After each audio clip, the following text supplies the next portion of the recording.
A wannan bidiyo kuma za mu nuna yadda za ku sayar da docs ɗinku daga docs zuwa dala a cikin exchange na Bybit. So kamar dai a kowace exchanger kusan abun da iri ɗaya ne. In kuka shiga za ku ga interface ɗin iri ɗaya ne, babu abun da ya bambanta. Shi yasa daga zaran Allah ya sa ka iya amfani da exchanger ɗaya, to exchanges ko sun kai 1000 ne ko miliyan ne za ka iya amfani da su. So da farko dai shi ma wannan za ka shiga wajen asset ne, wajen asset ga nan asset daga ƙasa, nan mutum zai zo ya shiga. So bayan mutum ya zo ya shiga asset, gashi nan na shiga asset. So idan mutum ya zo ya shiga asset ɗin nan, shi a Bybit, sorry Bybit za ku ga nan an sa funding, nan kuma za ku ga an sa unified trading. Idan coins ɗinku ya shigo kan funding ne, kan funding, za ku yi transfer ɗinsa zuwa unified trading, saboda ba a sayar da coins akan funding sai dole yana cikin unified trading. Unified trading shine wajen trading, wajen da za ka sayar. So idan misali yana cikin funding ne, me za ka yi? A saman nan wajen gashi an sa transfer, sai mu zo mu danna kan transfer ɗin nan, bari in danna. Kun gane? Sai ka danna kan transfer. Kana danna kan transfer ɗin nan, misali yanzu docs muke nema ba. So a nan wajen ga nan wajen da aka saka coin, kun ga nan coins ɗin yana kan BTC ne. So coins ɗinka kuma da kake son sayarwa, da kake so ka yi transfer, shine docs. Sai ka zo ka danna wajen BTC ɗin nan misali. Sai misali in zo in danna. Idan ba mu samu docs ba, za mu yi amfani da wani coins ne, saboda example muke gwadawa. Ka gani sai mutum sai ya rubuta docs. Yauwa, to kun ga ya fito mana da docs ma daga sama. Docs ya fito daga sama. Sai ku taɓa kan docs ɗin. Gashi nan na taɓa kan docs.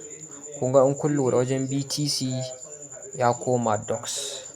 So yanzu transfer muke son yi. So muƙaddara, kun ga muƙaddara a ce funding, ai muna so mu tura abu ne daga kan funding zuwa unified trading. So idan kuka lura a nan wajen, unified trading yana sama, funding yana ƙasa. Idan kana so ka mayar da, kuma an ce from to, kun ga ba zai yi ba kenan. Sai dai funding ya koma sama, unified trading ya koma ƙasa, saboda abin da ke cikin funding ne muke so mu dawo da shi cikin unified trading. To ya za in dawo da funding sama, unified trading ya koma ƙasa? Shine sai in taɓa wannan abin da ke tsakiyar nan.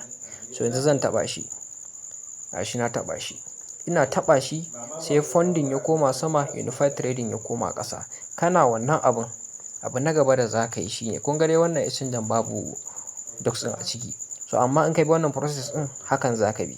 Sai misali ka zo nan wajen da aka sa max ɗin nan, sai ka danna max. Kana danna max, duka available balance ɗinka za ka danna masa max. Kana danna masa max, sai ka zo ƙasa nan wajen ka danna continue a ƙasan nan wajen. Kana danna continue, ka yi transfer a docs ɗinka daga funding ya koma unified trading. Kana wannan abin shi kenan, sai ka koma baya. Kana komawa baya, za ka ga coins ɗinka ya bar cikin funding ya koma unified trading. Yana koma unified trading ɗin nan, shi kenan baka da matsala, sai ka je ka sayar da shi. Amma kuma idan ka zo baka same shi a cikin funding ba, ka gansa a unified trading ne, ba za ka yi wannan transfer ɗin da muka nuna daga farkon nan ba. Babu ruwanka da yin wannan transfer ɗin. So abu na gaba shine yanzu shine sai ka je ka yi trading, ka sayar da shi coins ɗinka kenan ba. So ta yaya za a yi mutum ya sayar? Shine misali, sai ka zo, in ka ga dama sai ka danna kan unified trading, tunda akan unified trading ka tura abinka ba, sai ka danna. Yanzu gashi na danna unified trading. Na danna unified trading, kun ga ya fito min da coins iri daban-daban. So misali, ga nan wani gu da aka saka search nan wajen. Sai in zo wajen nan sai na rubuta docs. Kun ga na rubuta docs, ya fito min da docs kenan. Sai in danna kan docs ɗin nan. So a nan wajen, kun ga shi a nan wajen bai nuna mana halin mai trading ba. So hanyar da za ka bi kawai mafi sauƙi shine, idan ka tabbatar ka tura shi zuwa kan unified trading, unified trading ba, hanya mafi sauƙi ba sai ma ka bi wanda muka yi daga farkon nan ba. Kawai ka zo ƙasa nan ga nan spot, ga nan inda aka sa spot, bari in nuna muku, ga nan spot.